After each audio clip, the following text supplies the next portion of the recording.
everybody for not going live. We had technical difficulty. We're going to figure it out for the next time and make sure we can actually do it live so you can ask questions. But we're going to record this and I'll post it on Facebook and you can watch it. And if you have any questions, you can contact Jeff and he will gladly answer. So, hi, Jeff. Thank you for joining. Hi, Anna. Oh, I'm pleased to be here with you. Yeah, so we tried a few times through Facebook, didn't work, but that's fine. Thank God for Zoom. Yeah, technology is great when it works. Yeah. Right. Okay, so today our topic is rates. What is happening with rates? Rates been a hot topic for the past 3 years for the reason that they were super low. It was a record low interest rate. It was driving real estate market up continuously, tons of buyers. So now Fed announced that they're going to start increasing rate. What does it mean and how it's going to affect us? Tell us a little bit. Okay, so let's first clarify what it is the Fed did. So the Federal Reserve has control over what's called the federal funds rate, which is basically their target rate that they say banks should be able to lend to each other. Sometimes it's called the overnight rate, because a lot of times what banks will do is they'll take their excess capital funds and they'll lend them to banks on the other side of the world overnight, and then they'll get the money back with interest, and those banks will do the same thing. So it's just a way for banks to keep their capital flowing. But that's called the federal funds rate. All right. And what the Fed has done is they've said, well, we're gonna raise that by 0.25%. You probably heard it called 25 basis points. Yeah. A basis point is basically 1/100th of a percent. So 25 basis would be 1/4%. 50 basis points would be 0.5%. 100 basis points would be 1 full percent. So it's just a way of being more explicit about what you're actually doing. So they've essentially moved the federal funds rate from 1/4% to 0.5% is what they've done. Okay, so they said they're gonna do it 6 times. So they're gonna do this increase 6 times this year for the 25 points. So that means every time it's gonna increase 0.5%, 1/4%. That's possible. I mean, they can raise it however much they want anytime they raise it. So there's no, I mean, next time they do it, they could raise it 1 full percent if they want. It's what it is it's the way the Federal Reserve tries to control inflation, right? And so they're starting off slowly, raising it 1/4%.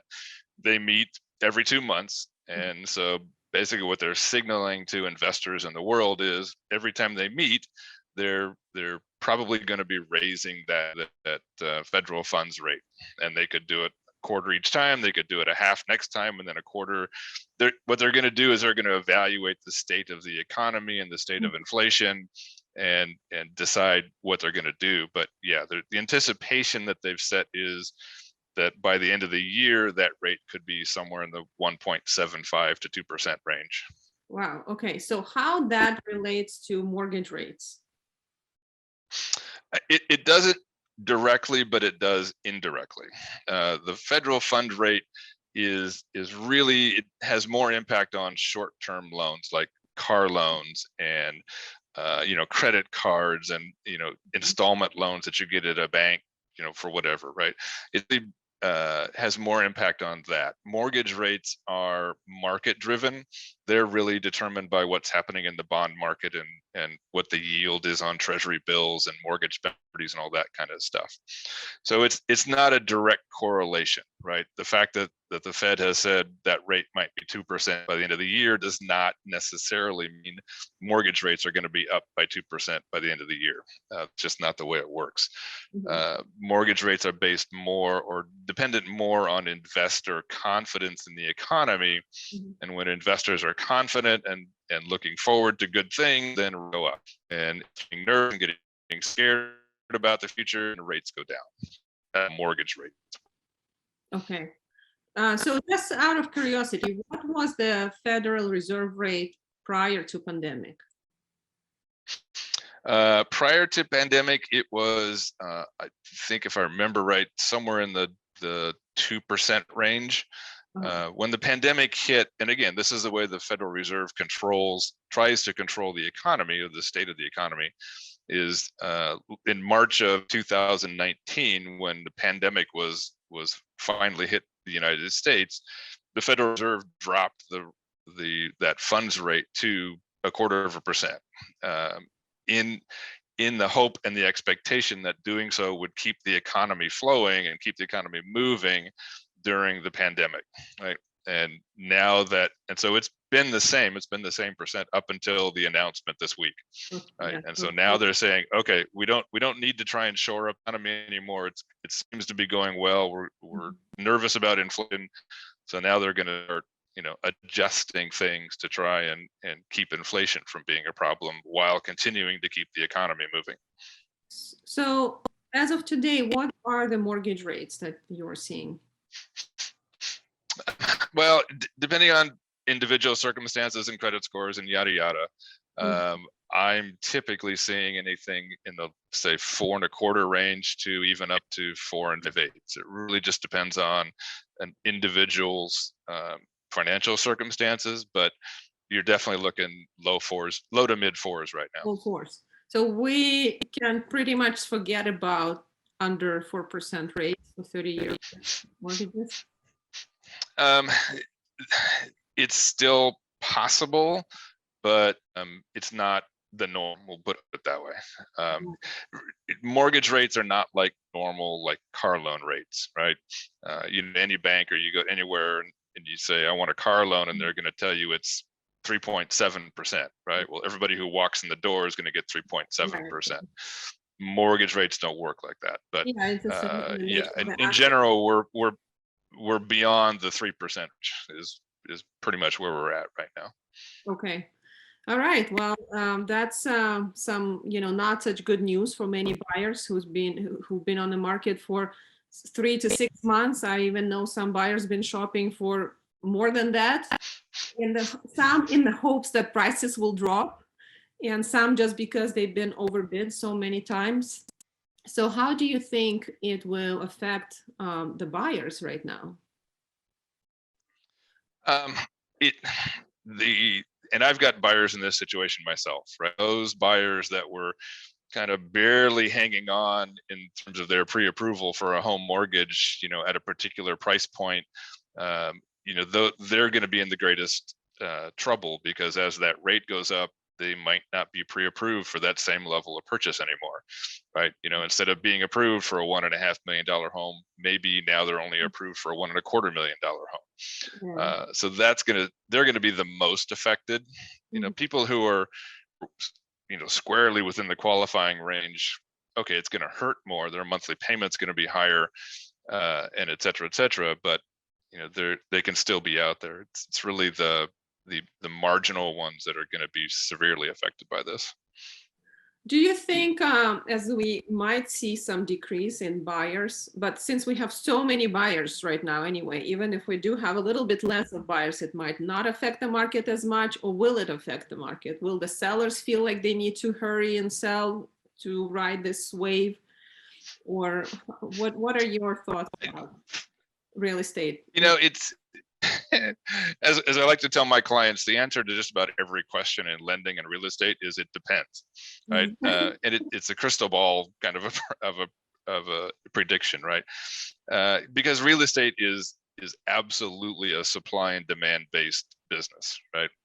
It's totally driven by supply and demand. Right now we have huge demand, a huge number of buyers out there who are all vying for a very small number of homes that are available, right? So as rates go up, some of those buyers are going to get knocked out of the market, but is it going to be enough of a percentage of them that the demand will be less enough or small enough that sellers are going to have to think twice about, maybe we shouldn't go for the, as much as we thought we were, or maybe our home's been on the market for more than 10 minutes, maybe we should drop the price, kind of a deal.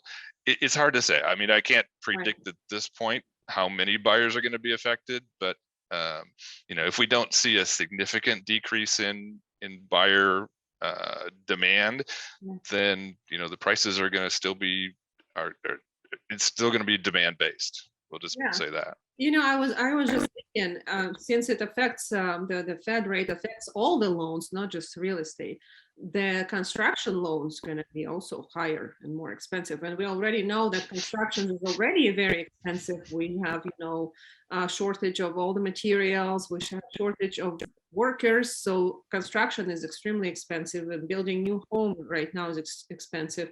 So now if the money will cost more for the builder to build, or if it's private person building their own home, that might even increase the price further. What do you think? Oh yeah, they're gonna want more to cover their margin on their cost, right? Right. Materials are insanely expensive, right? You can trade wood for gold these days. I know. So That's great. the combination of material, of the cost to build going up and the cost to get the money to build going up, yeah, the builders are kind of going to be in a hurting position here. They're going to have to want more. So another thing I was just kind of hit me. A lot of people, have those pre-approvals that, they last for 3 months, right? But now we see this drastic change in rates. They're using this pre-approval to submit non-contingent offers. But that pre-approval was done 2 months ago, that, in a totally different circumstances.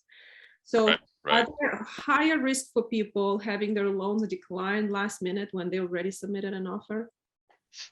Oh yeah, for sure. And I'm trying to make it very clear to the agents that I know of that have buyers, that before you submit an offer, you need to talk to the lender and make sure that pre-approval is still good, right? Because if it was done at a time when the interest rate was 4% and now it's 5%, you better be sure that buyer is still pre-approved to be able to make that purchase, or you're going to fall out in the middle and it's not going to go well, right? Especially if you're making a non-contingent offer, that buyer's at great risk of losing tens of thousands of dollars, right? Which could be their entire opportunity to purchase, right? So, Exactly. and I'm personally going back to my buyers that I think are at risk and saying, hey, we need to talk.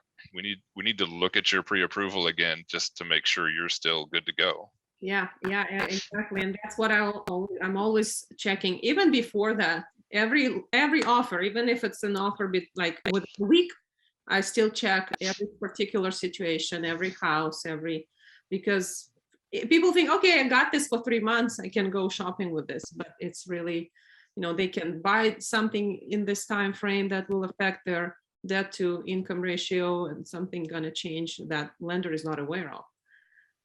Okay. Right. It's an important thing to know. There's a misperception that when you have a pre-approval letter and interest rate on it, that you are locked into that interest rate. And the reality is, no, you're not. You're not locked into an interest rate until you are actually in contract, right? So that pre-approval letter is only good as long as that interest rate is still available for you. And that could be 6 minutes, it could be 6 days, it could be 6 weeks, could be 6 months, right? But that's why I'm saying, even if you have a buyer that has a pre-approval from last week, I mean, I literally saw prices go up twice in one day last week, right? So you can't take it for granted anymore. As a buyer, you need to be sure, and as an agent, you need to be sure. Yeah, and that's one of the dangers of working with just online lender, doing the automatic, without speaking to a lender, without having some relationship with them, just doing automatic pre-approval and counting on it as the solid pre-approval. Right. So what do you think? So is this true? I heard some speculations, and I read some articles that say that we might see rates as high as 6% by the end of this year on mortgages. I think 6% is a little over. I think that'd be too high. I mean, I certainly expect they'll probably be definitely in the 5%. Again, we have to preface all this by saying, if the economy keeps rolling forward, and if inflation gets under control, and if financial investors are good with what's happening, and we continue to see gains in the stock market, then yeah, I expect rates are probably going to be in the 5s. Mortgage rates are going to probably be in the 5s by the end of the year. 6, I think, is a little pessimistic, But again, it's all dependent on investor confidence in the state of the economy by the end of the year. So, but for sure, we're going to continue to see them go up as things continue to get better and as confidence continues to grow. Yeah. I personally do think that we might see more inventory just because a lot of sellers are also buyers, right? And now they will be panicking because they might sell high, but then their interest on the new loan will be much higher than what they have now. Oh yeah. So that might prompt them to sell faster, and we might have a surge of supply all of a sudden, which kind of will balance the market probably. But that's, again, as you said, everything is just we can guess, but who knows? Tomorrow we might wake up to some crazy event again, and we'll see how it'll play out. Right. Right. We live in a weird world right now. Yeah. You know what, I wanted to ask you to touch a little bit on some really interesting loans that you mentioned when we met. You had some incentive. There is a program that people can get some financial assistance for building ADU. And there's some other loan that you mentioned. Can you speak on that? Yeah, there's a brand new program. Well, let's talk about the ADU one first. There's a brand new statewide program where the state of California will grant a homeowner $25,000 if they will build an ADU in their backyard, right?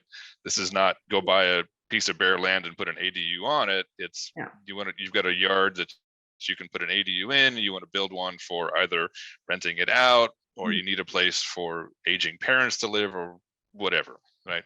So you can get a $25,000 grant from California to at least start that process. I mean, $25,000 is really going to get you through the permitting phase and maybe through the design phase, but it's not going to build you. You're going to need to put up the rest of the money, either, as you said, get a construction loan, or do something else. Now, we at Guild, we have what we call renovation loans that we can tag on to that $25,000 grant.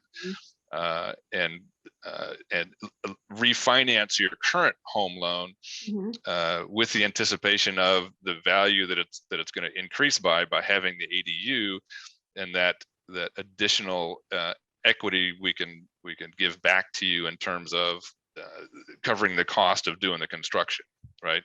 So it's a nice combo. You get $25,000 free from the state of California, refinance in a renovation loan to cover the rest of the cost, and there you go, you're set.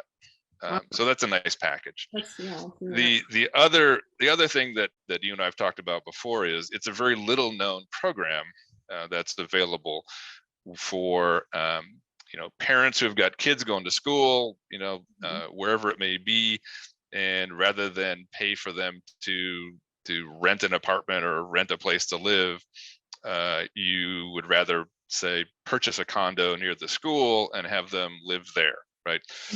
As not only are they not then wasting money on rent, but you have equity gain and you've got an investment property. Normally that would be an expensive proposition. Purchasing investment properties is very expensive right now, not just from a price perspective, but from an interest rate and loan perspective.